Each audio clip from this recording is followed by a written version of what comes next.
गरीबदास साहिब जी ने परमात्मा से प्राप्त ज्ञान को किस प्रकार बोला है। न्योल नाद सुभान गति, लड़े भुअंग हमेश, जड़ी जान जगदीश है, विष नहीं व्याप शेष। गरीब हंस गवन करते नहीं, मान सरोवर छाड़े, कौवा उड़ उड़ जात है, ये खाते मांसाहार। अंश दशा तो साध है, सरोवर है सत्संग, मुक्ता हलबाणी चुगे, चढ़त नवेला रंग।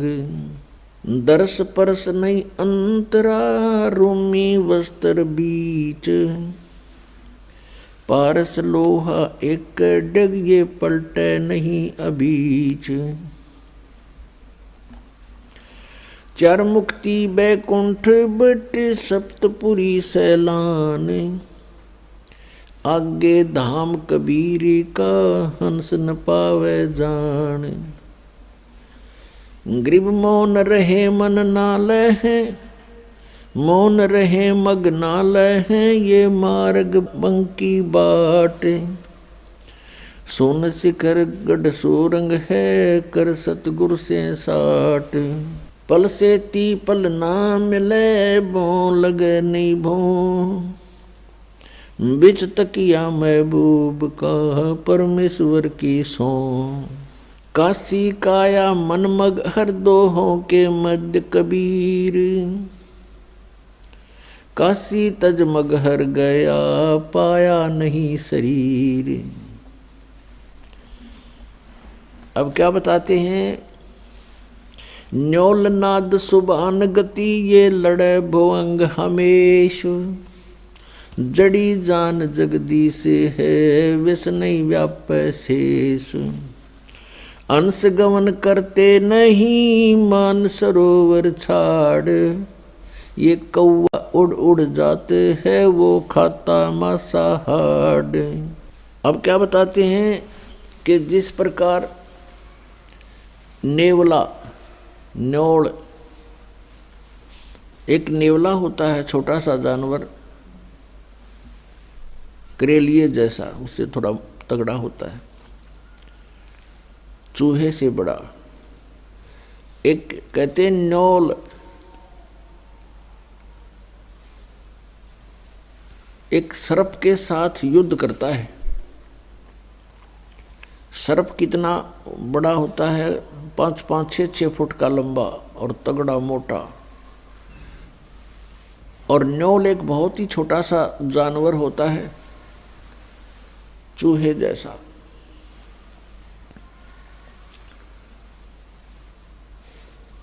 और वो सर्प के साथ लड़ता है।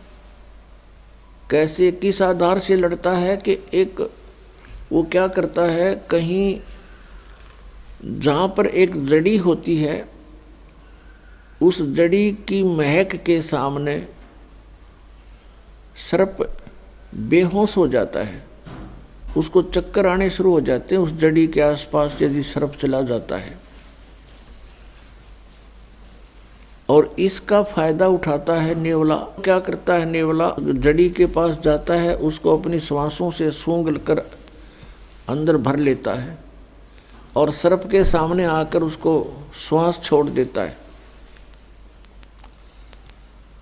और सर्प लड़ने को तैयार होता है तो उसके मुंह के सामने श्वास छोड़ देता है, उसको चक्कर आने शुरू होते हैं और सर्प भाग जाता है। तो यहाँ बताते हैं कि यहाँ समझो कि ये काल तो सर्प है, अजगर, और जीव नेवला है। और जिस नेवले को यह जड़ी प्राप्त होगी सतनाम के श्वास के सिमरण की, उसके सामने फिर वो सर्प रूपी अजगर अर्थात काल भाग जाता है। जैसे फनपति मंत्र सुन, फनपति सर्प ने ऐसे फन फैला रखा हो, और कहते हैं सपेरा एक मंत्र बोल देता है तो सर्प ऐसे किए हुए फैलाए हुए फन को सकोड़ लेता है, इकट्ठा करके भाग लेता है, एक तरफ मुंह मोड़ लेता है। परमात्मा ने वो मंत्र सतनाम 2 अक्षर का इतना शक्तिशाली और यूजफुल बताया है। जैसे फनपति मंत्र सुन रखे फन सकोड़े, ऐसे बीरा मेरे नाम से सतनाम से काल लेवे मुंह मोड़े। यहाँ उसी का प्रमाण दे रहे हैं। न्योल नाद सुभान गति लड़े भुजंग हमेश, जड़ी जान जगदीश है वैस नहीं व्याप शेष।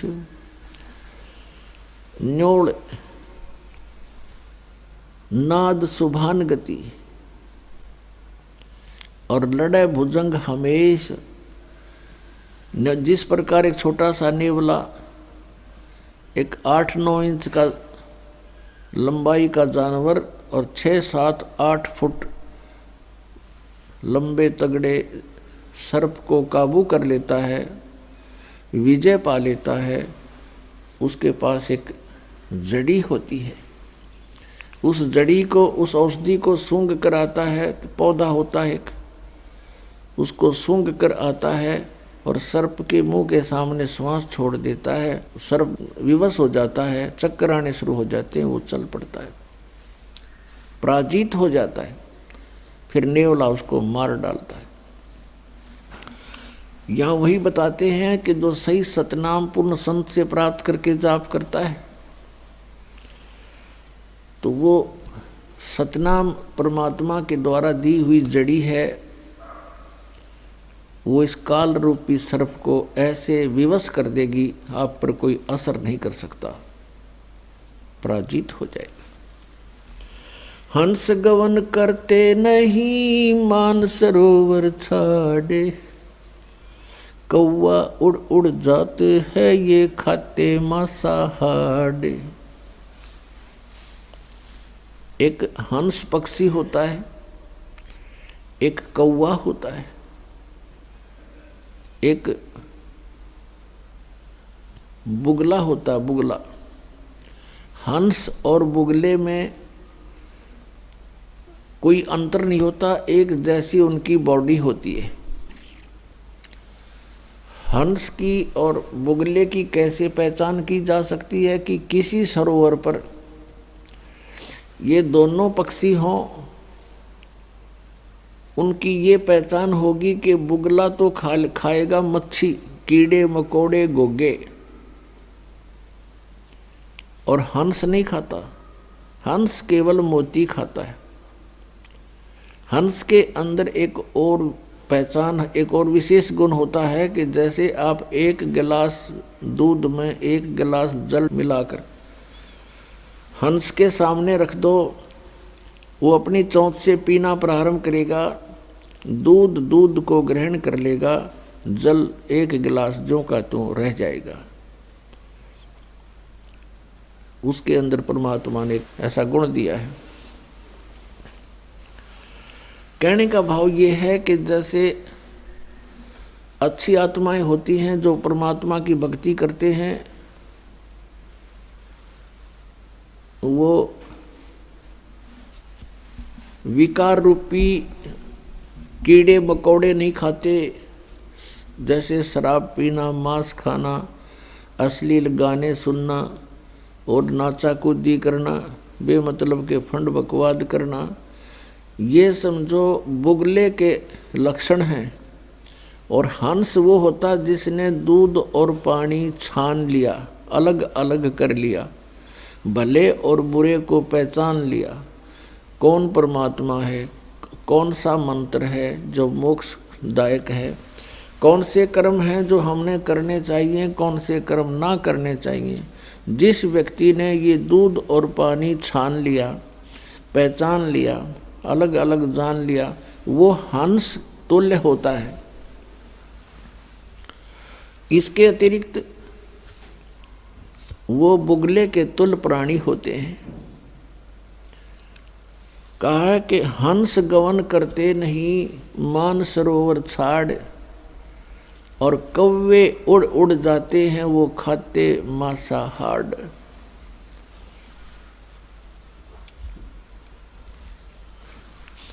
और यही दशा बुगलों के बारे में बताई है कि जो अच्छी आत्माएं होती हैं वो सत्संग रूपी सरोवर को छोड़कर नहीं जाते, जहाँ राम नाम के मोती उपलब्ध होते। और जो कौवे जैसे व्यक्ति हैं, बुगले जैसे व्यक्ति हैं, वो उस सरोवर पर नहीं टिक सकते जहाँ पर मच्छी कीड़े मकोड़े घोंघे खाने को नहीं मिलते। वो मोती आहार नहीं कर सकते, कर्महीन होते हैं। ये सत्संग रूपी सरोवर में हंस ही रह सकते हैं, क्योंकि यहाँ केवल मोती बखेरे जाते हैं। यहाँ पर बकवाद नहीं होती, या ना कोई अश्लील गाने होते हैं, ना यहाँ कोई ऐसा आहार खाद्य पदार्थ होता है, ना कोई चटपटी बकवाद होती है।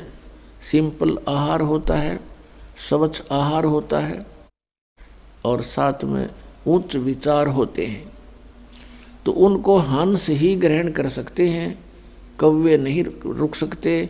उनकी आदत बकवाद करने की, मांस खाने की, यानी शराब पीने की है, सिनेमा देखने की है, और माया जोड़न के उनकी एक विशेष प्रवृत्ति होती है। तो वो व्यक्ति सत्संग में नहीं रह सकते, वो यहाँ से तुरंत भाग जाते हैं। अंश दशा तो साध हैं, ये सरोवर है सत्संग। मुक्ता हलबाणी चुगे फिर चढ़े नवेला रंग। हंस दशा तो साधु हैं, साध सोए जो सीधा चाल है, बकवाद छोड़ दे साधु है। भक्ति करे, सत भक्ति करे, वो साधु है। कहते हंस जैसी दशा के तो ये संत हैं, भक्त हैं।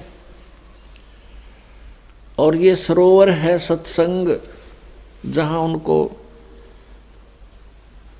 मोती, सतनाम रूपी, सत्संग रूपी मोती प्राप्त कराए जाते हैं। और फिर चढ़त नवेला रंग।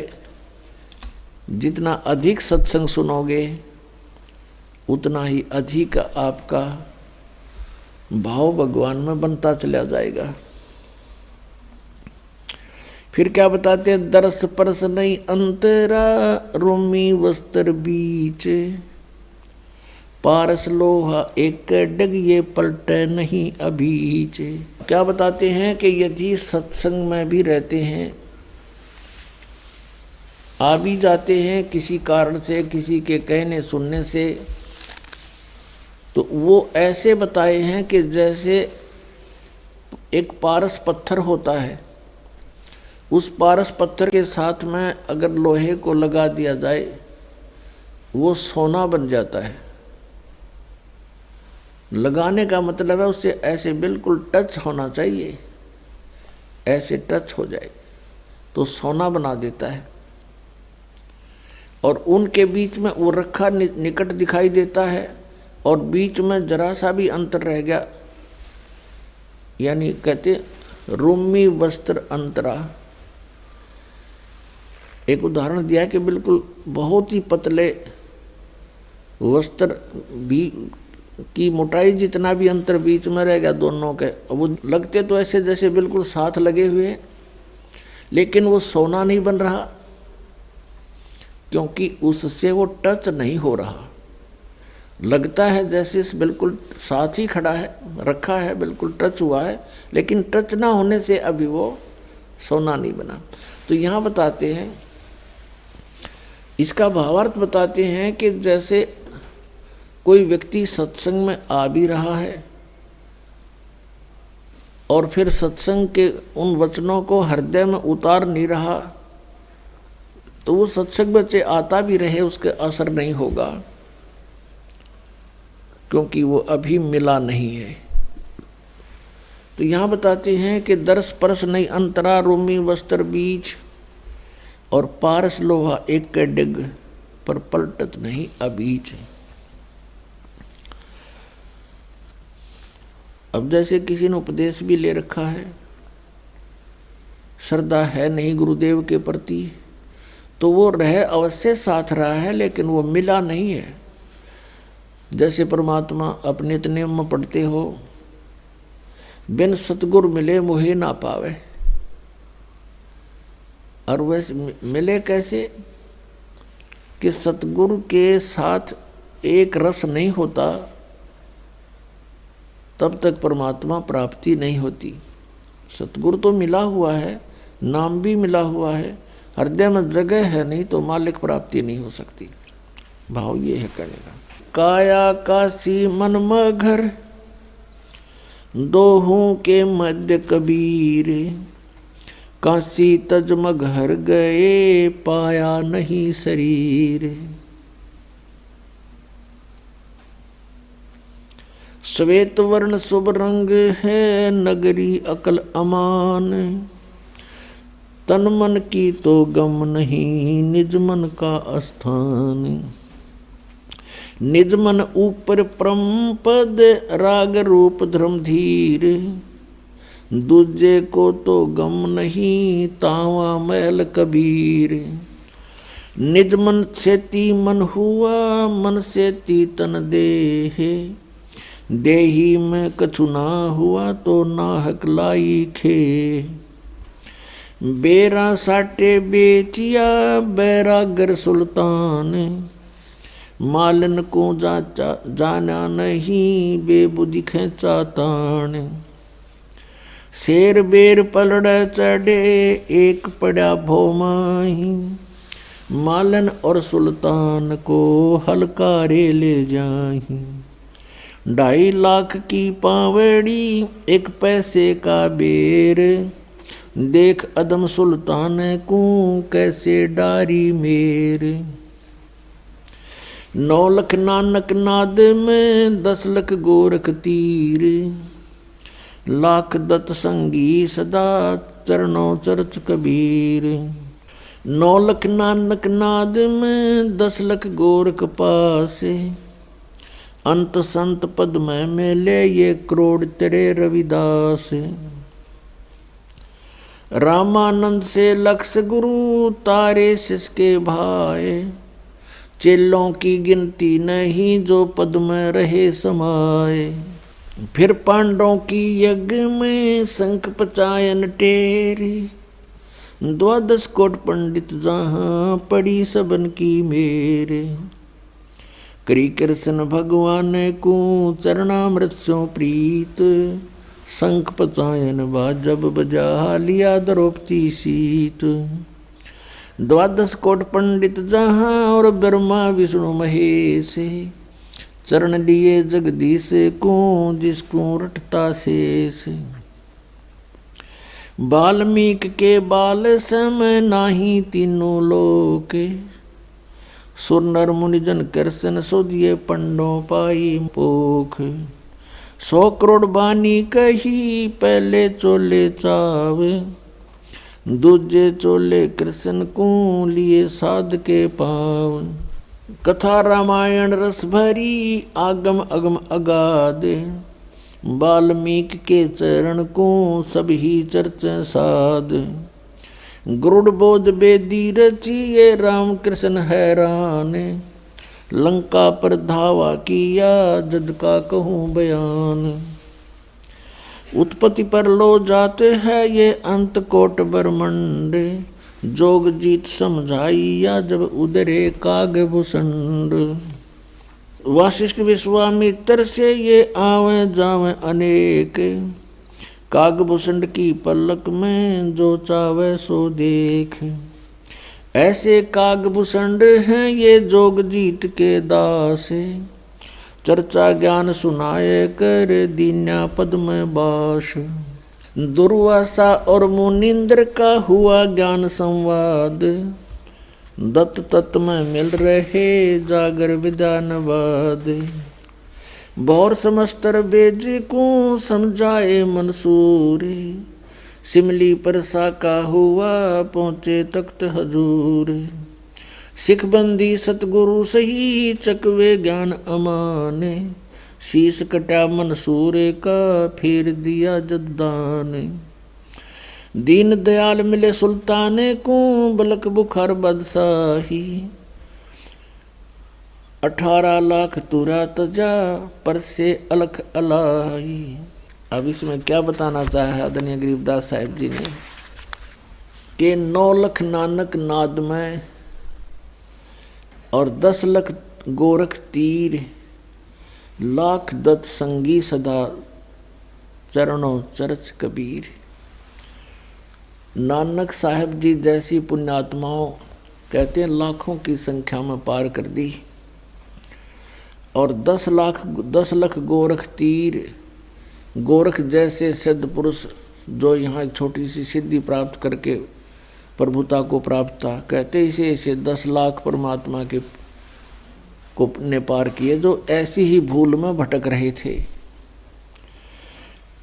लाख दत्त संगी सदा चरणों चरच कबीर। दत्तात्रेय जैसे भी लाखों पुण्यात्माओं को परमात्मा कबीर जी ने पार किया सत भक्ति देकर। फिर बताया कि रामानंद से लक्ष गुरु तारे सिसके भाई और चेलों की गिनती नहीं जो पद में रहे समाये। रामानंद जी जैसे लक्ष गुरु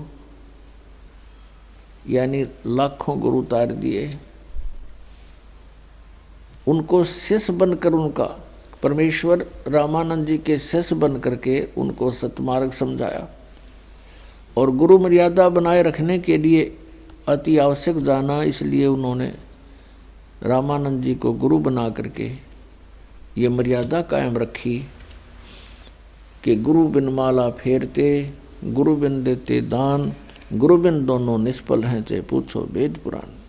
अब क्या बताया है, काया काशी मन मघर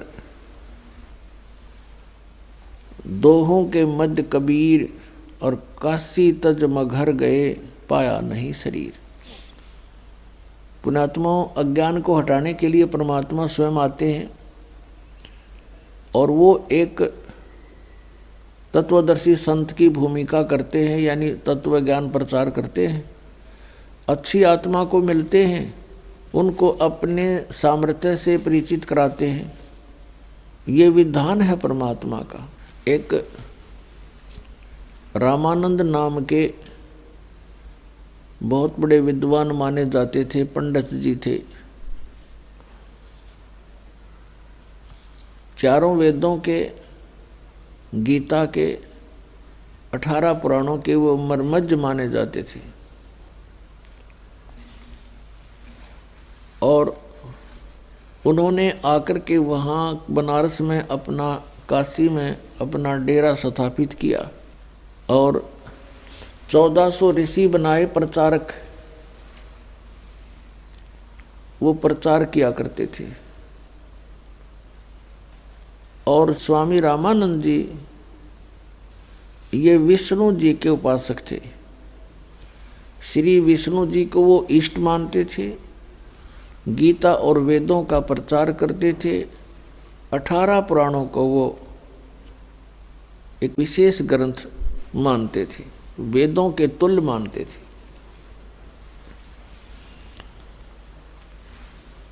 परमात्मा कबीर देव जी लीला करते हैं। वेदों में परमात्मा की ये लीला वर्णित है कि वो भगवान जो परम अक्षर ब्रह्म है ऐसी लीलाएं करते हैं। कैसी लीला करते हैं? वो 3 प्रकार से पूरे असंग ब्रह्मांडों का धारण पोषण करते हैं। कंट्रोल भी करते हैं, सबको यथा जिसका संस्कार है वैसा उसको प्राप्त भी वही कराते हैं। और तत्व ज्ञान भी प्रचार वही करने के लिए यहाँ प्रवेश होते हैं। श्रीमद् भगवत गीता अध्याय 15 के श्लोक 16 और 17 में 3 पुरुष बताए हैं, एक सरपुरुष, एक अक्षर पुरुष। सरपुरुष तो ये 21 ब्रह्मांड का स्वामी है जिसे ब्रह्म कहते हैं, और अक्षर पुरुष है ये 7 संग ब्रह्मांड का स्वामी है, ये कुल का मालिक नहीं है।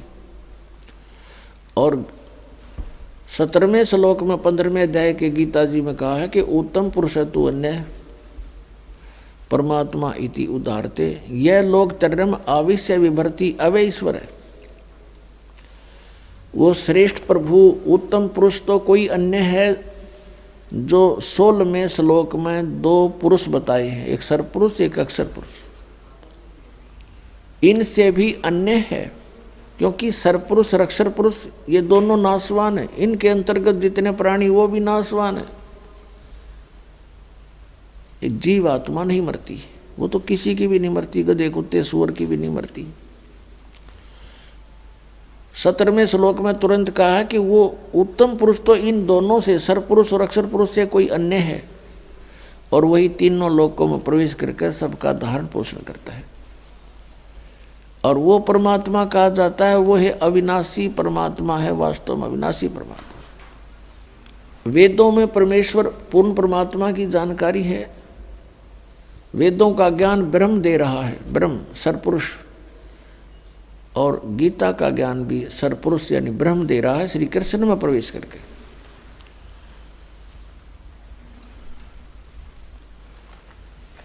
और इस बात से अपरिचित थे कौन? स्वामी रामानंद जी। वो श्री विष्णु को सर्वेश्वर महेश्वर मृत्युंजय कालज्य माना करते थे। ऋग्वेद मंडल नंबर 9 और सूक्त नंबर 1 के मंत्र नंबर 8 में और 9 में स्पष्ट किया है कि वो परमात्मा एक सुंदर शरीर धारण करता है और 3 प्रकार के शरीर धारण करता है और सबका धारण पोषण करता है उसी आधार से। एक शरीर के एक रूप में वो रहते हैं सतलोक के अंदर, ऊपर के सभी ब्रह्मांडों में अलग अलग रूप धारण करके वो स्थिर रहते हैं वहाँ पर। उसमें एक रोम कूप के अंदर करोड़ सूर्य मिला दे, करोड़ चंद्रमा, ऐसा प्रकाश है उस परमात्मा के शरीर का, एक रोम कूप का। यदि वो परमात्मा उसी रूप में यहाँ आ जाए तो हम कुछ नहीं देख सकते उनको। वो परमात्मा अपना अन्य एक हल्का तेज पुंज का रूप बना करके यहाँ प्रवेश होते हैं। यहाँ प्रवेश होने के उनके 2 कारण हैं। एक तो प्रत्येक युग में वो एक लीला करते हैं, शिशु रूप धारण करके आते हैं, और फिर प्रत्येक युग में वो लीला करते हैं एक शिशु रूप धारण करके कमल के फूल पर तालाब में आकर प्रकट होते हैं, जिस कारण से वो नारायण कहलाते हैं। नारायण का अर्थ होता है जल पर विराजमान होने वाला। नार माने जल, आयन माने उस पर विराजमान होने वाला, रेस्ट करने वाला। अब हम श्री विष्णु जी को नारायण मानते थे कि वो शेषनाग की सैया पर उस पर रहते हैं। वो नारायण नहीं है, वो तो जन्म लेते हैं दुर्गा से, काल इनका पिता है। और वो परमात्मा अजन्मा है, और ऐसे वो जल के ऊपर आकर के कमल के फूल पर विराजमान होते हैं, जिस कारण से नारायण उस कबीर देव को ही कहा जाता है। ऐसी लीला वो प्रत्येक युग में करते हैं। अब जैसे कलयुग में परमात्मा आए थे सन 1398 संवत 1455 ज्येष्ठ सुदी पूर्णमासी को सतलोक से चलकर आए और कमल के फूल के ऊपर आकर एक शिशु रूप धारण करके विराजमान हुए। उनके प्रत्यक्ष दृष्टा श्री अष्टानंद नाम के एक महर्षि थे, जो स्वामी रामानंद जी के शिष्य थे। और वो लहर तारा तालाब पर जहाँ आकर के परमात्मा प्रकट हुए कमल के फूल पर, वो लहर तारा तालाब उस समय काशी शहर से लगभग 4 किलोमीटर दूर था, और वहाँ आसपास वन था, चारों तरफ उसके जंगल था, और वहाँ वो सरोवर बना हुआ था गंगा के साथ में। गंगा का पानी लहरों के द्वारा उछलकर ओवरफ्लो होकर वर्षा के दिनों में उस झील में प्रवेश कर जाता था और एक बहुत बड़े सरोवर का रूप धारण कर लेता था, जिस कारण से उसको लहर तारा तालाब कहा जाता था। उस लहर तारा तालाब पर अष्टानंद नाम के एक ऋषि जो रामानंद जी के शिष्य थे, वो प्रतिदिन वहाँ स्नान करने के लिए जाया करते थे और सुबह सुबह कुछ समय तक वहाँ बैठकर अपने गुरु जी से प्राप्त साधना भक्ति किया करते थे, एकांत स्थान पाकर। और एक नीरू और नीमा नाम के जुलाहे थे। ये नीरू नीमा कौन थे? उसी जन्म में ये पहले ब्राह्मण थे। गौरी शंकर नाम था नीरू का और सरस्वती नाम था नीमा का। ये शिव जी के भक्त थे, बहुत अच्छी श्रद्धा थी भगवान शिव में, उसको इष्ट रूप में पूजा करते थे, शिव पुराण की कथा किया करते थे। और कथा करने से जो भी उनको कोई चढ़ावा पैसा आता था पूजा का, उससे अपना निर्वाह करते थे और शेष बचे हुए पैसे को वो दान कर दिया करते थे, संग्रह नहीं करते थे। निसंतान थे, कोई संतान नहीं थी, विवाह को भी कई वर्ष हो चुके थे। अब मुसलमानों ने क्या देखा कि ये गौरी शंकर जो है हिंदू धर्म का बहुत प्रचार कर रहा है, बहुत लोग इसके अंदर आस्था रखते हैं, क्योंकि गौरी शंकर किसी को स्वार्थवश मिसगाइड नहीं करता था, केवल भगवान शिव की कथा सुनाता था, किसी से कोई पैसा नहीं मांगता था, कोई जंतर मंत्र नहीं करता था। लोगों की ज़्यादा श्रद्धा उसके अंदर थी, जिस कारण से अन्य जो स्वार्थी ब्राह्मण थे वो उस गौरी शंकर ब्राह्मण से ईर्षा रखा करते थे। इस बात से परिचित थे मुसलमान धर्म के काजी और पीर मुल्ला। उन्होंने इस बात का लाभ उठाया कि गौरी शंकर के साथ अन्य ब्राह्मण नहीं हैं, इसलिए उनको ज़बरदस्ती मुसलमान बना दिया दोनों को। और मुसलमान कैसे बनाया जाता था?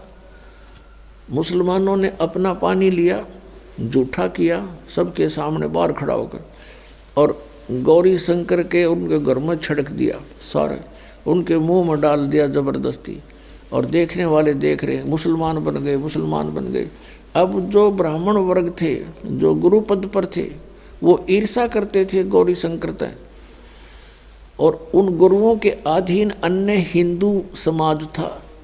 उन गुरुओं ने, ब्राह्मणों ने सब जगह बोल दिया कि गौरी शंकर जो है मुसलमान बन गया, ब्राह्मण नहीं रहा, वहाँ मत जाना अब। और गौरी शंकर को और सरस्वती को गंगा में स्नान करना भी बंद कर दिया, विशेष स्थान पर, घाट पर, जहाँ सभी स्नान करने जाते थे।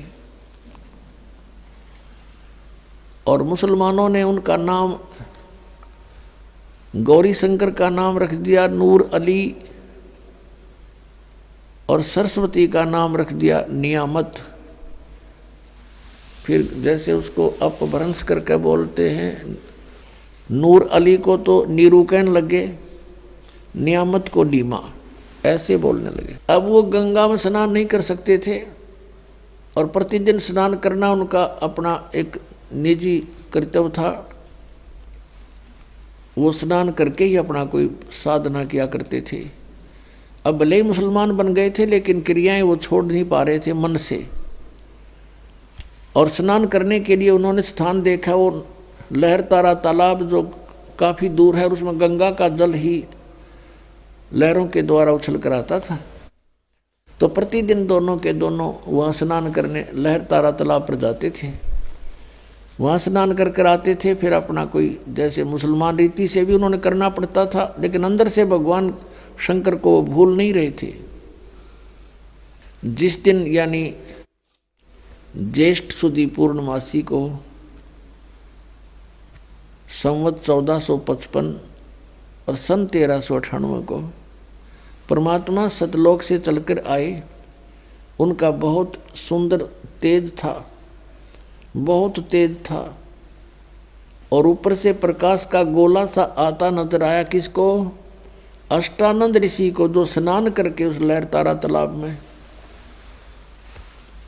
अपनी साधना करने की तैयारी कर रहा था।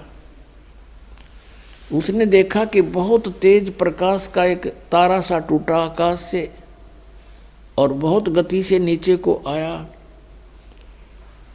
उसकी आंखें चुंधी आ गई, आंखें बंद हो गई अष्टानंद की उस तेज के सामने। पहले तो प्रकाश का गोला दिखाई देता था, आंखें बंद करी तो क्या देखा कि जैसे उसमें एक शिशु रूप है, बालक का नवजात शिशु रूप दिखाई दिया। जैसे हम सूर्य की ओर देखते हैं तो सूर्य की तरफ देखने के बाद हम फिर आंखें बंद कर लेते हैं तो हमें सूर्य का प्रकाश नहीं दिखाई देता, प्रकाश रहित तो उसका आकार दिखाई देता है। यही दशा उस अष्टानंद ऋषि की हुई। जब उसकी आंखें उस नूर को सहन नहीं कर सकी, बंद हुई, तो क्या देखा कि एक शिशु रूप है इसके अंदर। दोबारा आंखें खोली तो क्या देखा कि लहरतारा तालाब में एक कोने में वो प्रकाश सिमट गया, आगे उसको कुछ दिखाई नहीं दिया। अब वो उठकर चल पड़ा अपने गुरु रामानंद जी के पास, ये जानने के लिए कि आज मैंने ये क्या देखा, ये कोई मेरी भक्ति की उपलब्धि है या कोई मुझे भ्रम लगा है।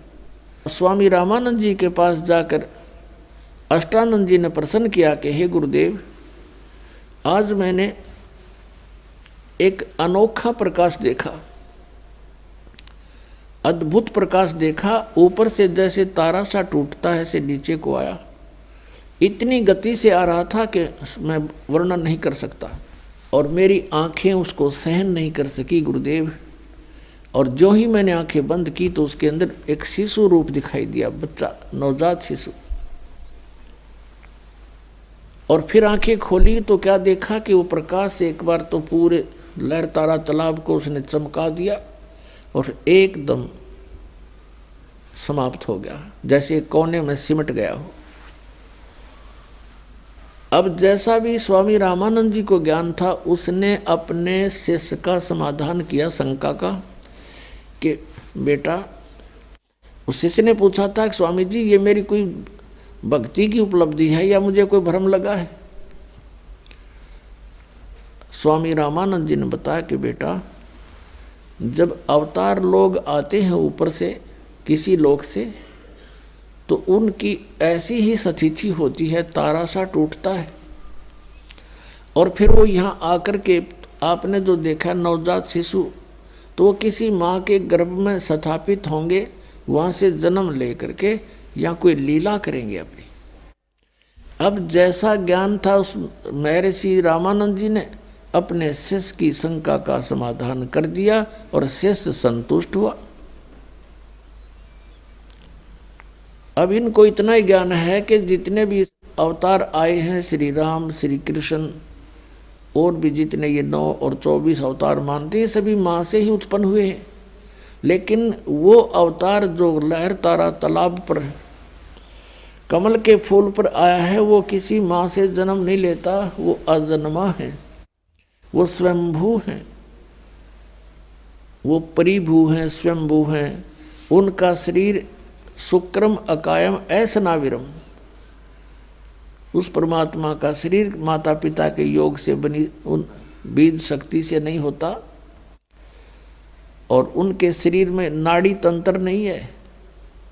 इसलिए यजुर्वेद अध्याय नंबर 40 के मंत्र 8 में कहा है कि सप्रियागात, वो सबसे प्रथम देहधारी और सबसे पहला प्रगट पुरुष है। और शुक्रम अकायम कबीर मनीषी, वो कबीर देव, कबीर विद्वान, सर्वज्ञ, मनीषी माने सर्वज्ञ और कबीर माने कबीर देव। वो कबीर देव, कबीर साहब सर्वज्ञ है। और शुक्रम अकायम ऐसनाविरम, अवर्णम और अपाप विद्यम, स्वयंभू परिभू। अब यहाँ पर ये जो निराकार मानने वाले हैं अज्ञान आधार से, इस यजुर्वेद अध्याय नंबर 40 के मंत्र 8 के केवल इस वर्ड को साथ ले लेते हैं अकायम, कि वो काया रहित है, उसकी काया नहीं है। ऐसनाविरम, अभी न कोई पूछने वाला हो ऐसनाविरम कहने की जरूर क्या थी, एक अकायम शब्द लिख दिया बस सुफिशिएंट था। अगर भगवान निराकार है, काया रहित है, अकायम शब्द ही पर्याप्त था। इसमें स्पष्ट किया है कि सुक्रम अकायम, शुक्र माने शक्ति, बीज शक्ति पुरुष की। कहते माँ के संयोग से शुक्र से बनी हुई उसकी काया नहीं है। और वो स्वयंभू क्यों बोला? स्वयंभू, स्वयं प्रकट होने वाला। और परिभू सबसे प्रथम प्रकट पुरुष परमात्मा, सबसे पहला वर्तमान।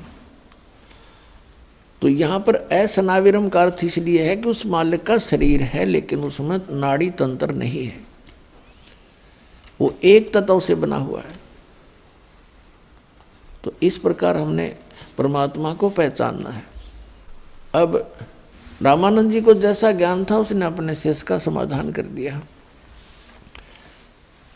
और ये मानते हैं कि कोई भी अवतार माँ के बिना जन्म नहीं ले सकता, लेकिन ये अवतार वो परमात्मा सत्य पुरुष अजन्मा है, वो किसी माँ से जन्म नहीं लेते, लीला वैसी ही करते हैं। एक बालक रूप धारण करके कमल के फूल पर प्रकट हुए, और उस समय जब वो परमात्मा शिशु रूप धारण करके एक लीला करने आते हैं तो उनकी परवरिश की लीला कंवारी गायों से होती है। ये वेदों में लिखा है। वेद तो दास ने पढ़े हैं, अभी सन 2001 के बाद ही इनको जाना है। और परमात्मा की हुई लीला लिपिबद्ध कबीर सागर में लगभग 600 वर्ष पहले से है।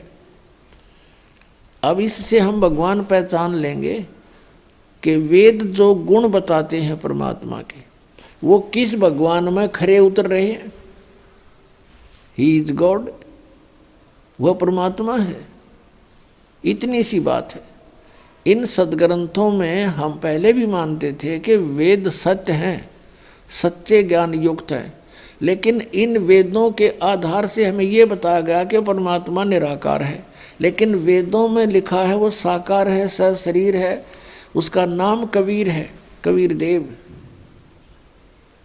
तो जिनको हम विद्वान माना करते थे वो विद्वान नहीं, अज्ञानी अनाड़ी थे। संस्कृत भाषा जानते थे। संस्कृत भाषा पढ़ने वाला भी समझ सकता है कि परमात्मा सशरीर है, उसमें लिखा स्पष्ट है। अग्ने तनुरसी, यजुर्वेद के 5वें अध्याय के प्रथम मंत्र में 2 बार लिखा है। अग्ने तनुरसी विष्णुवेत्वा सोमस्य तनुरसी, परमेश्वर सशरीर है और सबके धारण पोषण करने के लिए उस अमर पुरुष का और भी शरीर है।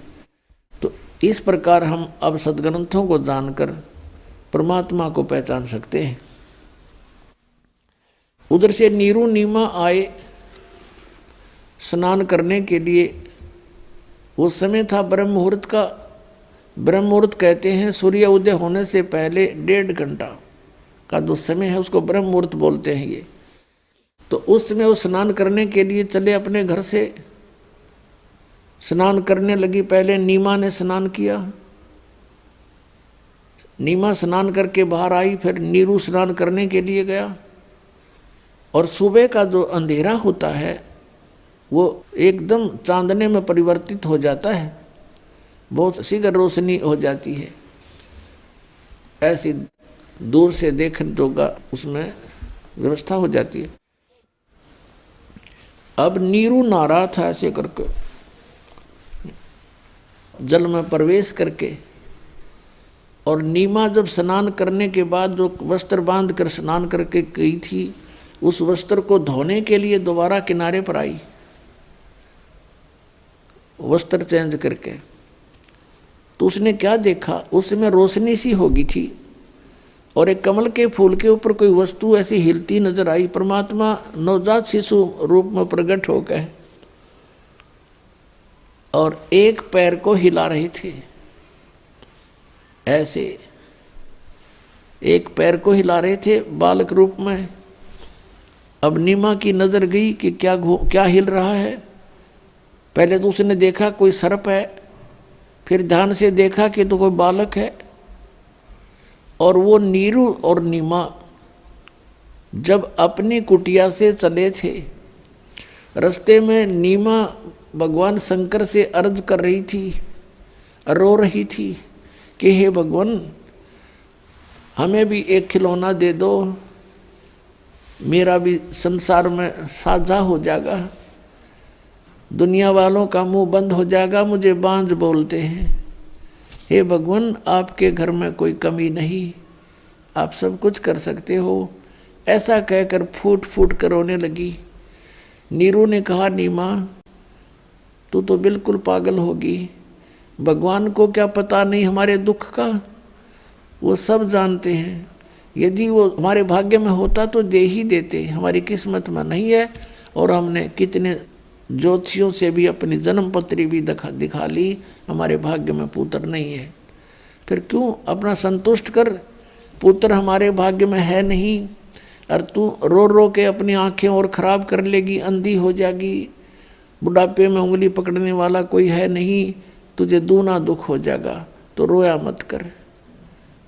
अब नीरू अपनी पत्नी नीमा को ऐसे सांत्वना देता हुआ वहाँ लहरतारा तालाब पर पहुँच गए थे। अब वो क्या देख रही है कि कमल के फूल पर एक बालक है, उसका पति सरोवर में स्नान कर रहा है। नीरू तब उसने कहा कि देखियो जी, कमल के फूल पर बालक है, कमल के फूल पर बालक है। अब नीरू दुखी आत्मा से कह रहा है, दुखी हृदय से, और स्नान भी कर रहा है, से पानी डाल डाल कर। कहने लगे, नीमा तू मानती नहीं मेरी बात को, तू पागल हो चुकी है, अब कति मेंटल होली, तुझे जल में भी बच्चे दिखाई देने लगे। हे परमात्मा, इसको सद्बुद्धि दो। अब नीमा कहती है फिर जोर से कि देखियो जी देखियो, सचमुच देखना बच्चा डूब गया। अब उसने देखा कि किस प्रकार बोल रही है, जिधर वो संकेत कर रही थी उधर ध्यान किया, देखा कमल के फूल पर एक नवजात शिशु सचमुच लेटा हुआ। अब नीरू ने आओ देखा ना ताओ देखा कि कई बालक डूब ना जा, फटाफट कमल के फूल सहित तोड़ के और उठा लिया। अब परमात्मा जब कमल के फूल पर दिखाई दिए तो नीरू ने कमल का फूल समेत तोड़ करके अपनी पत्नी नीमा को थमा दिया। यह आप चित्र में देख रहे हैं। अब नीमा उस बालक को प्राप्त करके और सौ शुक्र मना रही है अपने भगवान शंकर के। वो भले ही मुसलमान बन गए थे, लेकिन हृदय से भगवान शंकर को वो भूल नहीं पा रहे थे। अंदर से कसक उनकी अपने भगवान शंकर में बनी रहती थी। अब नीमा उस परमात्मा को पाकर, पुण्यात्मा जिस परमात्मा का नाम लेने से आत्मा गदगद हो जाती है, और जिसको खोजते ऋषि मुनियों ने अपने शरीर समाप्त कर दिए, उनको प्राप्त नहीं हुआ, वो कितना सुखदाई है, कितना इम्पोर्टेंट है वो परमात्मा। जैसे शेख फरीद जैसे महापुरुष ने 12 वर्ष तक कुएं में उल्टा लटक के साधना करके उसको पाना चाहा, और एक मंसूर नाम के महापुरुष थे, परमात्मा पाने के लिए उसके टुकड़े टुकड़े कर दिए समाज ने।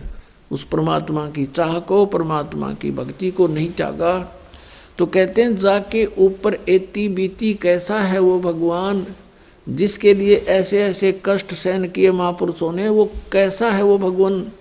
और वो परमात्मा सहज स्वभाव में और नीमा के सीने से बालक रूप में लगा हुआ है। पुण्यात्मा एक स्वभाव होता है, जैसे चंदन का पेड़ में उसमें ठंड होती है, बर्फ के अंदर स्वभाव है उसका ठंडा करने का, शीतल स्वभाव होता है, ऐसा ही परमात्मा का गुण है। अब वो परमात्मा जिसमें वो गुण है कि जो जिसके साथ रहे उसके सभी दुखों का को दूर कर देता है, उसके शरीर के कष्ट को भी दूर कर देता है और एकदम उसको एक अलग सा आभास होता है। अब उस परमात्मा को चरणों गोदी में लेकर के वो माई कभी बच्चे की तरह उसका मुंह से चूम चूम कर प्यार कर रही है, कभी सीने से लगा रही है और शुक्र मना रही है शंकर भगवान का। परमात्मा गोदी में और महिमा शंकर भगवान की हम न्यों भूल गए, हम ऐसे विचलित हैं। यहाँ गरीबदास साहब जी कहते हैं, जगत का पेखना पेखा और धनी का नाम ना लेखा। शुक्र मना रही है शंकर भगवान का और परमात्मा खुद कैसे आ रहे हैं, वो कौन है परमात्मा उसका पता भी नहीं। अब कैसे उपमा की है गरीबदास साहिब जी ने अपने भगवान की।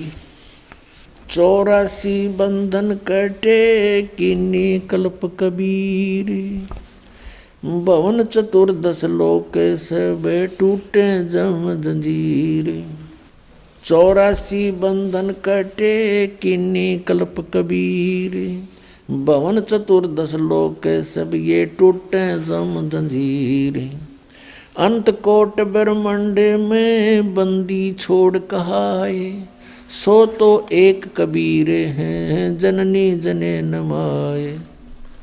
शब्द स्वरूपी साहेब धनी शब्द सेंद सब माही, बाहर भीतर रम रहा जहाँ तहाँ सब ठाही। जल थर पृथ्वी गगन में वो बाहर भीतर एक, पूर्ण ब्रह्म कबीर हैं अवगत पुरुष अलेख। सेवक होकर उतरे इस पृथ्वी के माही, जीव उदाहरण जगत गुरु बार बार बल जाही। पुणात्माओं, जैसे तुलसीदास जी ने लाखों वर्ष पहले की घटी हुई घटना रामायण को अपनी चौपाइयों के माध्यम से पुनः ज्यों का त्यों अंकित कर दिया, क्योंकि उनकी दिव्य दृष्टि खुल गई थी। और इधर से आदरणीय गरीबदास साहिब जी को परमात्मा स्वयं लेकर के सतलोक गए, सब ब्रह्मांड दिखाए, ब्रह्मा विष्णु महेश के लोक दिखाए और फिर वो ज्ञान उनके हृदय में भर दिया और उनकी दिव्य दृष्टि ऑन कर दी। आदरणीय गरीबदास साहिब जी की भी दिव्य दृष्टि ऑन कर दी, उनकी भी दिव्य दृष्टि खुल गई थी। अब यहाँ दिव्य दृष्टियों का भी अपनी अक्षमता होती है, दिव्य दृष्टियों की। अब जैसे एक सूक्ष्मदर्शी जिसको दूरबीन बोलते हैं, उनकी एक रेंज होती है, क्षमता होती है कि कहाँ तक देख सकते हैं। ऐसे ही श्री तुलसीदास जी कि दिव्य दृष्टि की रेंज थी, उन्होंने श्री कृष्ण यानी श्री विष्णु और श्री राम तक ही उनकी दिव्य दृष्टि काम करे थी और उस सत्र का उन्होंने ज्यों का त्यों चित्रण कर दिया अपनी वाणी में। ऐसे आदरणीय गरीबदास साहिब जी की दिव्य दृष्टि और आल काम करे थी, परमात्मा पूर्ण ब्रह्म की दी हुई थी, उसकी क्षमता ज़्यादा थी। तो उन्होंने असंख्यों वर्ष पहले जो सृष्टि रचना की वो भी ज्ञान दिया जो परमात्मा कबीर जी ने रची थी, और सतयुग त्रेता द्वापर में जो लीलाएं परमेश्वर ने आकर की थी वो भी ज्ञान दिया। अब गरीबदास जी क्या कहते हैं, पुण्यात्माओं, भगवान पहचानना पड़ेगा हमने, और जब तक हम परमात्मा को नहीं पहचानेंगे और भगवान को हम नहीं जान सकेंगे तो हमें कोई भी भ्रमित कर देगा और हम मार्ग से विचलित होकर अपना फिर जीवन नाश कर जाएंगे। परमात्मा ने आपको विद्या इसलिए दी है कि आप परमेश्वर को पहचान सकोगे, सदग्रंथों को जान सकोगे कि हमारे सदग्रंथ क्या बताते हैं और जिन महापुरुषों ने परमात्मा को देखा वो क्या बताते हैं और जिन्होंने भगवान मिला नहीं वो क्या ऊट पटांग बकते हैं। तो फिर हम उनसे हटकर अपने तत्व मार्ग को ग्रहण करेंगे, तत्व ज्ञान को ग्रहण करेंगे। जीवन कल्याण होना तो बहुत आसान है। हमें ये विश्वास होना कि हु इज गॉड, परमात्मा कौन है और उसकी वे ऑफ वर्शिप क्या है, यथार्थ वो कहाँ प्रमाण है। जब हमें ये विश्वास हो जाएगा फिर तो नाम में जपना है, भक्ति करनी है और मर्यादा तो रहना ही है, क्योंकि बीड़ी शराब मांस तम्बाकू ये यहाँ के संसार के चोचले ये हमें आवश्यकता ही नहीं है, ये तो बकवाद है सारी। तो इनको तो अपने आप ही छोड़ना पड़ेगा। और जो अन्य उपासना हम करते थे वो गीता में मना है कि शास्त्र विधि को त्याग कर जो मनमाना आचरण करते हैं उनको न तो सुख हो, न उनको कोई सिद्धि प्राप्त हो, न उनकी गति हो, फिर किस लिए भक्ति करते हैं? इन तीनों वस्तुओं के लिए भक्ति करते हैं। तो श्री गीता जी में ना तो कितना तीर्थ पर जान का संकेत आदेश प्रावधान और ना हरे कृष्ण हरे राम राधे राधे मिला श्याम, ये कोई मंत्र नहीं। तो ये जो साधना ये मंत्र ये सब व्यर्थ है। श्राद्ध निकालना गीता मना कर रखा। 9वें अध्याय के 25वें श्लोक में कहा कि अर्जुन भूत पूजने वाले भूत बनेंगे। ये श्राद्ध निकालना, अस्थि उठाना, जल प्रवाह करके आना, ये सारे जो है ना भूत पूजा है। श्राद्ध निकालना, फिर तेरहवीं करना, ये सारी भूत पूजाएं हैं। मरने के बाद जो पूजा की जाती है भूत पूजाएं कहलाती है। तो इसमें लिखा है कि जो भूत पूजेंगे भूत बनेंगे, देव पूजेंगे देवताओं के पास जाएंगे, उनके नौकर लग के वहाँ धक्के खाओगे, उनके लोक में चले जाएंगे और मेरी भक्ति करने वाला मुझे प्राप्त होगा। तो कहने का भाव ये है कि गीता जी में श्राद्धों को मना किया है, तीर्थ व्रतों का उसमें कति उल्लेख नहीं, बल्कि 6 अध्याय के 16वें श्लोक में व्रत करने वालों के लिए भी मना किया है। उसमें कहा कि अर्जुन ये योग यानी भक्ति न तो अधिक खाने वाले की और न बिल्कुल ना खाने वाले की, बिल्कुल ना खाना व्रत रखना, और ना घना जागने वाले की और ना घना सोने वाले की, ये कभी सफल नहीं होती। तो व्रत मना कर रखा। और ये एकादशी के व्रत की नरी महिमा गावें ये नकली संत, और फिर तीर्थों पर भ्रमण करवावें, वहाँ जाने से मोक्ष हो जाता। अगर तीर्थों पर जाने से मोक्ष होता तो गीता जी में अवश्य अंकित होता। और हरे कृष्ण हरे राम ओम नमः शिवाय एवं नमः, अगर ये मंत्र सही होते तो गीता जी में वर्णन होता। जो गीता जी में वे ऑफ वर्शिप नहीं है, वो शास्त्र विधि त्याग कर मनमाना आचरण है, वो हमने नहीं करना चाहिए, वो व्यर्थ है। फिर भगवान को पाना बहुत आसान। गीता जी में कहा कि मेरी भक्ति करनी है तो ओम इति एकाक्षरम ब्रह्म व्यवहारण मामनुस्मरण यह पर्याति तो जन्देहम सयाति परमाम गतिम। 8वें अध्याय के 13वें श्लोक। मुझ ब्रह्म का केवल एक ओम मंत्र है, नथिंग एल्स। अंतिम सांस तक भक्ति करता हुआ जो शरीर छोड़कर जाता है सो याति परमाम गतिम, वो मेरे यानी ब्रह्म से मिलने वाली जो परम गति है उसको प्राप्त होता है। कहाँ ब्रह्म लोक में चला जाता है।